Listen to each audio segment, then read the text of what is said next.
Hello everyone. ఈవేళ మనం టమాటా chicken పులుసు ఏ విధంగా తయారు చేసుకోవాలో చూద్దాము. ఈ టమాటా చికెన్ పులుసులోకి ఏ విధమైన మసాలాలు అవసరం లేదు. వేడివేడి అన్నంలో ఈ టమాటో చికెన్ పులుసు సర్వ్ చేసుకుంటే సూపర్గా ఉంటుంది. దీనికి కావాల్సిన పదార్థాలు 200 గ్రామ్స్ ఆఫ్ చికెన్, ఒక ఉల్లిపాయ, 5 పచ్చిమిర్చి, 3 టమాటోస్. వీటిని కట్ చేసుకుని నిమ్మకాయ సైజ్ అంత చింతపండు రసాన్ని నానబెట్టుకోవాలి. వీటితో పాటు కొద్దిగా కరివేపాకు, కొత్తిమీర. శుభ్రం చేసుకున్న చికెన్ని పక్కన పెట్టుకున్నాను. స్టవ్ మీద మట్టి పాత్ర పెట్టుకొని అందులో 4 టీ స్పూన్ల ఆయిల్ వేసుకొని, ఆయిల్ వేడయ్యాక సన్నగా చాప్ చేసుకున్న ఆనియన్స్ అందులో వేసుకొని ఒకసారి కలుపుకోవాలి. కలుపుకున్న తర్వాత అందులో 5 పచ్చిమిర్చి పొడుగ్గా చిరుకుని వేసుకోవాలి. వాటిని ఒకసారి కలుపుకోవాలి. ఇవాళ ఈ టమాటా చికెన్ పులుసు నేను మట్టి పాత్రలో చేస్తున్నాను. నార్మల్ గిన్నెల్లో చేసుకున్న పులుసు కంటే మట్టి పాత్రలో ఇంకా టేస్ట్ బాగుంటుంది అంటారు కదా, అందుకే మట్టి పాత్రలో వండుతున్నాను. ఇప్పుడు ఆనియన్స్ బాగా వేగాక ఆనియన్స్ గోల్డెన్ బ్రౌన్ కలర్లోకి వస్తాయి, అంతవరకు వేయించుకోవాలి. ఇప్పుడు సన్నగా చాప్ చేసుకున్న టమాటాలు ఉన్నాయి కదా, వాటిని ఇందులో వేసుకొని బాగా కలుపుకోవాలి. వాటిని 10 మినిట్స్ పాటు మగ్గించుకోవాలి. ఈ పులుసు చేసుకోవడం చాలా ఈజీ, మీరు తప్పకుండా ట్రై చేసి చూడండి. ఈ వీడియో లాస్ట్ వరకు చూడండి. ఈ వీడియో కనుక నచ్చితే తప్పకుండా లైక్ చేయండి, షేర్ చేయండి, సబ్స్క్రైబ్ చేసుకోండి మా ఛానల్ని. ఈ టమాటోస్ మగ్గుతున్నప్పుడు కొద్దిగా పసుపు వేసుకొని బాగా కలుపుకోవాలి.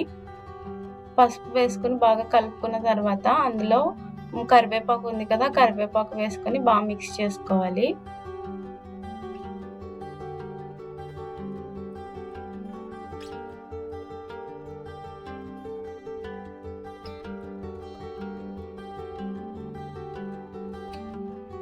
ఇప్పుడు మూత పెట్టుకొని ఒక 5 నిమిషాల పాటు టమాటాని బాగా మగ్గనివ్వాలి.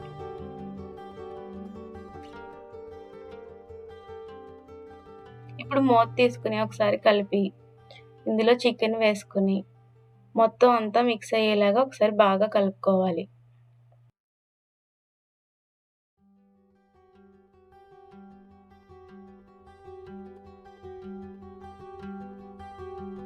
ఇప్పుడు ఈ విధంగా చికెన్ బాగా ఆయిల్లో మగ్గుతున్నప్పుడు రుచికి సరిపడా సాల్ట్, ఒక 2 స్పూన్ల కారం వేసుకుని బాగా కలుపుకోవాలి.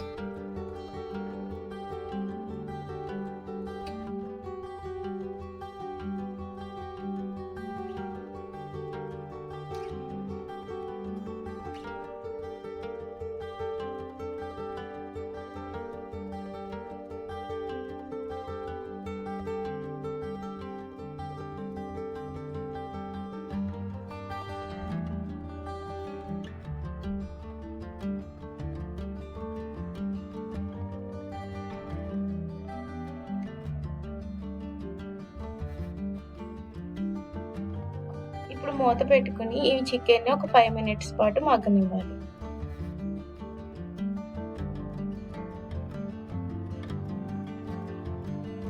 ఇప్పుడు మూత తీసుకొని మనం ముందుగా తీసి పెట్టుకున్న చింతపండు రసాన్ని ఇందులో వేసుకోవాలి.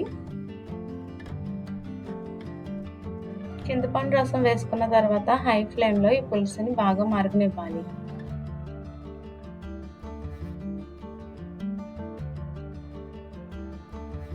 పులుసు ఈ విధంగా మరుగుతున్నప్పుడు మనం కాడలతో సహా చాప్ చేసుకున్న కొత్తిమీర ఉంది కదా, అది ఇందులో యాడ్ చేసుకోవాలి. ఏ పులుసులో అయినా కొత్తిమీర కాడలతో సహా వేసుకుంటే చాలా రుచిగా ఉంటుంది. ఉడికేటప్పుడు వేసుకోవాలి. ఇలా నూనె పైకి తేలే వరకు ఉంచుకొని తర్వాత వేడివేడి అన్నంలో సర్వ్ చేసుకుంటే ఎంతో రుచికరమైన టమాటో చికెన్ పులుసు రెడీ.